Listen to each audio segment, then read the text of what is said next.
Hello student, welcome to my YouTube channel victorious coaching classes. I hope आप लोग अच्छे होंगे और अपनी स्टडी कंटिन्यू कर रहे होंगे। आज के स्टडी क्रम में एक नया कंटेंट हम लेकर चल रहे हैं जो क्लास 12 फिजिक्स के अंतर्गत है। तो वीडियो शुरू करें उससे पहले यदि आप फर्स्ट टाइम चैनल पर विजिट कर रहे हैं तो चैनल को सब्सक्राइब कर लीजिए और वीडियो को लाइक कर दीजिए, क्योंकि लगातार इस चैनल के माध्यम से आपको स्टडी कंटेंट मिलने वाला है। आज हम बोर्ड परीक्षा की दृष्टि से अति महत्वपूर्ण एक नंबर के क्वेश्चन लेकर चल रहे हैं जो प्रीवियस ईयर के क्वेश्चन पेपर से लिए गए हैं, और ये प्रीवियस ईयर के क्वेश्चन पेपर 2020 के क्वेश्चन हैं जो आपकी बोर्ड परीक्षा के दृष्टि से काफ़ी इम्पोर्टेंट हैं, और साथ ही साथ परिचय कराते हैं कि किस तरह के क्वेश्चन आपके ऑप्शनल जो क्वेश्चन हैं वो आने वाले हैं। तो बने रहिए वीडियो में अंत तक। तो आइए शुरू करते हैं। पहला क्वेश्चन है आपका विद्युत फ्लक्स का मात्रक क्या है। तो चारों ऑप्शन में से आपको बताना है कि सही कौन सा है। पहला है वेबर, दूसरा ऑप्शन है वोल्ट प्रति मीटर, तीसरा है वोल्ट मीटर, चौथा न्यूटन प्रति कूलम। तो इसमें सही जो विकल्प है उसका चुनाव करना है।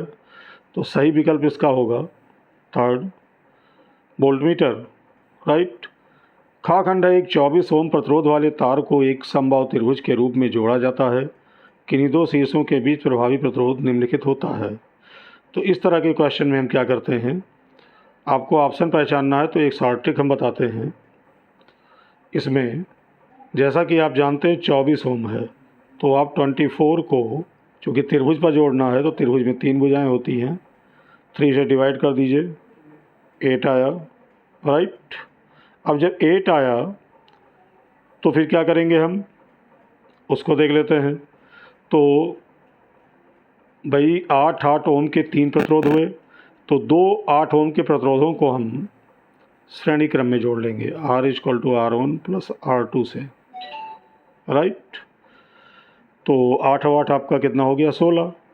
अब 16 ओम आया और 8 ओम एक आपका बचता है, तो इसको हम क्या करेंगे, समांतर क्रम में जोड़ लेंगे। और समांतर क्रम का फार्मूला होता है 1/R = 1/R1 + 1/R2। इसे ऐड कर लेंगे और तुल्य प्रतिरोध का मान निकाल लेंगे। तो इसमें जो आपका ऑप्शन होगा वो ऑप्शन आएगा सेकंड, 16/3 ओम। उम्मीद है समझ गए होंगे।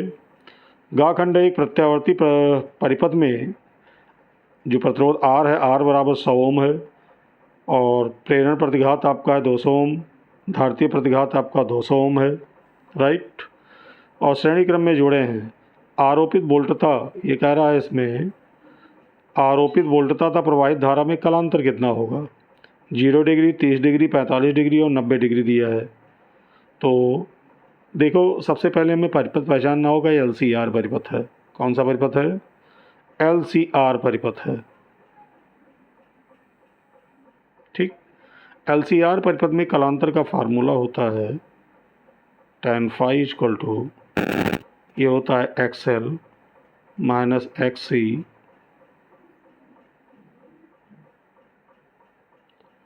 / R। इससे हम निकालेंगे। तो इसमें ऑप्शन कौन सा सही होगा, ऑप्शन इसमें सही होगा पहला, 0 डिग्री आएगा, राइट। अगला क्वेश्चन है गाखंड, यह ध्रुवण कोण अल्फा तथा क्रांतिक कोण बीटा हो, तो इसमें से कथन कौन सा सही होगा। कथन कौन सा सही होगा, 4 विकल्प आपके दिए हुए हैं, राइट। तो आपको बता दूं कि इसमें दूसरा विकल्प सही होगा। याद रखेंगे, cot अल्फा × sin बीटा = 1। अगला क्वेश्चन देख लेते हैं। एक ही वेग से गतिमान निम्नलिखित में से किस कण की डी ब्रॉगली तरंगदैर्घ्य अधिकतम होती है। तो ये याद रखिए, मोस्ट इंपॉर्टेंट क्वेश्चन है। इसका पहला ऑप्शन सही होगा, इलेक्ट्रॉन की डी ब्रॉगली तरंगदैर्घ्य अधिकतम होती है, राइट। अगला क्वेश्चन है, प्रकाश वैद्युत प्रभाव के प्रयोग में आपतित प्रकाश की आवृत्ति न्यू तथा निरोधी विभव V0 के बीच खींचे गए ग्राफ की ढाल यानी प्रवणता कितनी होती है। ढाल यानी प्रवणता हमें बताना है। तो इसकी प्रवणता याद रखेंगे H/E होती है, करेक्ट। अगला क्वेश्चन, अगले सेट का पहला क्वेश्चन देखते हैं। देखिए इसमें सभी सेट यानी लगभग 4-5 सेट के ऑप्शनल क्वेश्चन लिए गए हैं जो आपकी परीक्षा की दृष्टि से काफ़ी महत्वपूर्ण होने वाले हैं। और यदि वीडियो पसंद आ रहा हो तो लाइक कर दीजिए और ज़्यादा से ज़्यादा वीडियो को शेयर कर दीजिए जिससे अन्य छात्रों को भी इसका लाभ मिले। और यदि अभी तक आपने चैनल को सब्सक्राइब नहीं किया है तो आगे भी इसी तरह के यूजफुल आपको स्टडी कंटेंट मिलते रहें, उसके लिए चैनल को सब्सक्राइब कर लीजिए। पहला क्वेश्चन है, पहले का खंड, एक प्रकाश किरण पुंज वायु से जल में प्रवेश करता है, निम्नलिखित में से कौन सा अपरिवर्तित रहता है, यानी कौन सा नहीं बदलता। तो इसमें याद रखिए आवृत्ति नहीं बदलती, बाकी सब बदल जाते हैं, राइट। खा खंड है, पीएन संधि डायोड के अवक्षय परत में होता है या होते हैं, यानी क्या होते हैं। पहला ऑप्शन है केवल कोटर, दूसरा है केवल इलेक्ट्रॉन, तीसरा है इलेक्ट्रॉन व कोटर दोनों, चौथा है ना तो इलेक्ट्रॉन ना ही कोटर। तो इसका ऑप्शन चौथा सही होगा। इसमें ना तो इलेक्ट्रॉन होते हैं और ना ही कोटर होते हैं, यानी चलनशील आवेश वाहक नहीं होते। गाखंड है, जस्ते की सतह से इलेक्ट्रॉन उत्सर्जन हेतु निम्नलिखित में से कौन सा विकिरण अत्यधिक प्रभावी होगा। तो कौन सा विकिरण अत्यधिक प्रभावी होगा इसको हम देख लेते हैं। तो इसका सही ऑप्शन जो होगा वो ऑप्शन फोर्थ होगा, परावैंगनी प्रकाश, याद रखेंगे। अगला है, पीएनपी तथा एनपीएन ट्रांजिस्टर के आधार से धारा प्रवाह होता है किसके द्वारा, इलेक्ट्रॉन द्वारा, विसरण द्वारा, होल्स यानी कोटरों द्वारा, बहुसंख्यक वाहकों द्वारा। तो इसका सही ऑप्शन हमें देखना है। तो इसका सही ऑप्शन पहला होगा, इलेक्ट्रॉन द्वारा, याद रखेंगे। अगला क्वेश्चन है जो एक न्यूमेरिकल के रूप में है, निर्वात में किसी प्रकाश की तरंगदैर्घ्य 6400 एंगस्ट्रॉम है, जल में इसकी तरंगदैर्घ्य कितनी होगी, जबकि जल का अपवर्तनांक 4/3 है। तो इसको भी देख लेते हैं। तो अपवर्तनांक को हम लिखेंगे n =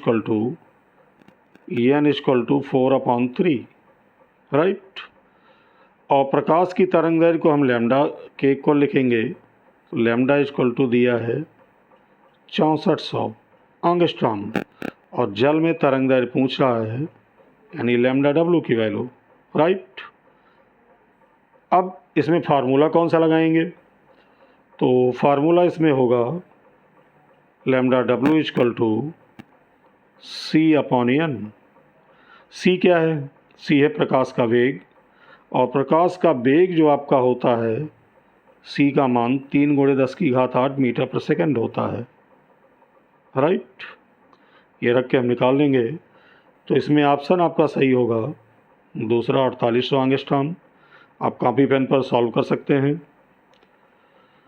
अगला है चाखंड, एक कुंडली के सिरों के बीच 40 वोल्ट का प्रत्यावर्ती वोल्टेज लगाने पर इसमें 80 मिली एम्पियर की धारा प्रवाहित होती है, कुंडली का प्रेरण प्रतिघात यानी एक्सल कितना होगा, राइट। तो इसमें जो आपका दिया हुआ है, क्या दिया है देख लेते हैं उसको। तो इसमें दे रखा है जो विभवांतर है वो 40 वोल्ट है, यानी V = आप 40 लिख लेंगे वोल्ट, राइट। और जो धारा है I = वो 80 मिली एम्पियर, इसको एम्पियर में चेंज कर लेंगे 10⁻³ से गुणा करके, राइट।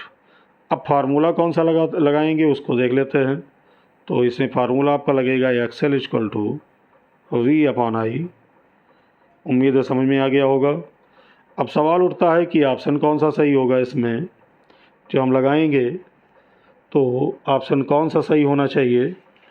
तो जब आप सॉल्व करोगे तो इसका ऑप्शन आएगा, यानी पहला ऑप्शन इसका सही होगा 500 ओम। अगले सेट में पहले का खंड देख लेते हैं। विद्युत विभव का मात्रक आपको बताना है, काफ़ी आसान क्वेश्चन है। तो वह वैद्युत विभव यानी विद्युत विभव का मात्रक होता है जूल प्रति कूलम, याद रखेंगे। खा खंड है, यदि एक कार्बन प्रतिरोधक का प्रतिरोध 45 × 10⁶ ±10% ओम है तो इसके बाईं से दाईं ओर के वर्णक्रम होंगे। आपको बताना है सही ऑप्शन। तो इसको आपको याद रखना होगा और सही वर्णक्रम का आपका आपको चुनाव करना होगा। तो सही वर्णक्रम इसका होगा, क्या होगा? पहला ऑप्शन, पीला हरा नीला चांदी, राइट। अगला क्वेश्चन है, 10 ओम गाखंड है, 10 ओम प्रतिरोध तथा 10 हेनरी स्वप्रेरकत्व की एक कुंडली 50 वोल्ट की एक बैटरी से जोड़ी गई है। कुंडली में संचित ऊर्जा ये आपको बताना है। तो इसको भी देख लेते हैं। तो देखिए R इक्वल टू आपका हो गया 10 ओम, राइट, और जो प्रेरकत्व है वो 10 हेनरी है, ये लिख लेंगे। और V इक्वल टू दिया है 50 वोल्ट, राइट। अब इसमें हम सबसे पहले क्या करते हैं कि धारा निकाल लेते हैं। क्या निकाल लेते हैं? धारा। तो धारा निकाल लेते हैं। तो धारा I इक्वल टू होता है V अपान R, इससे धारा प्राप्त करेंगे। और फिर संचित ऊर्जा की बात आती है, तो संचित ऊर्जा U इक्वल टू होता है हाफ LI, धारा को I0 से लिखते हैं, LI स्क्वायर, इससे निकाल लेंगे। तो जब इससे हम सॉल्व करेंगे तो ऑप्शन आपका पहला सही होगा, यानी आएगा 125 जूल, राइट। घाखंड कागज़ की सीट पर एक स्याही का धब्बा है। धब्बे के ऊपर 6 सेंटीमीटर मोटा 1.5 अपवर्तनांक का कांच का गुटका रख दिया गया है। धब्बे के प्रतिबिंब का विस्थापन ये आपको ज्ञात करना है। धब्बे के प्रतिबिंब का विस्थापन हमें ज्ञात करना है। तो ये कितना होना चाहिए? इसको जब सॉल्व करेंगे तो इसका आंसर होगा 2 सेंटीमीटर, राइट।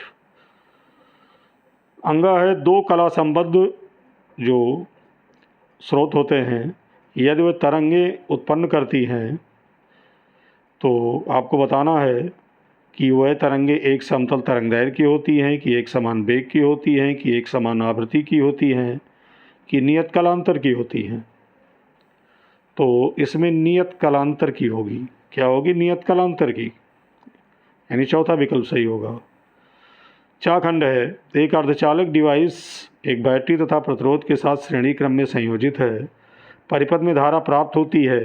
यदि बैटरी की ध्रुवता उलट दी जाए तो परिपथ की धारा लगभग शून्य हो जाती है।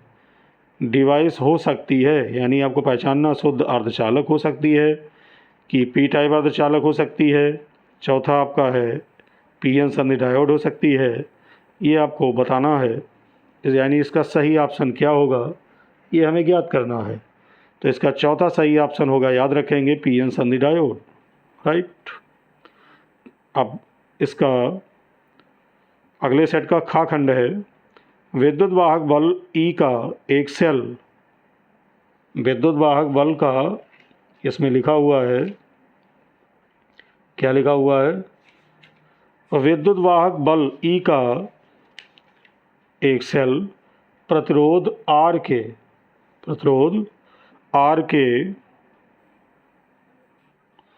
सिरों से जुड़ा है। यदि सेल का टर्मिनल विभवांतर V हो तो सेल का आंतरिक प्रतिरोध हमें बताना है। सेल का आंतरिक प्रतिरोध बताना है, यानी इसमें ऑप्शन कौन सा सही होगा?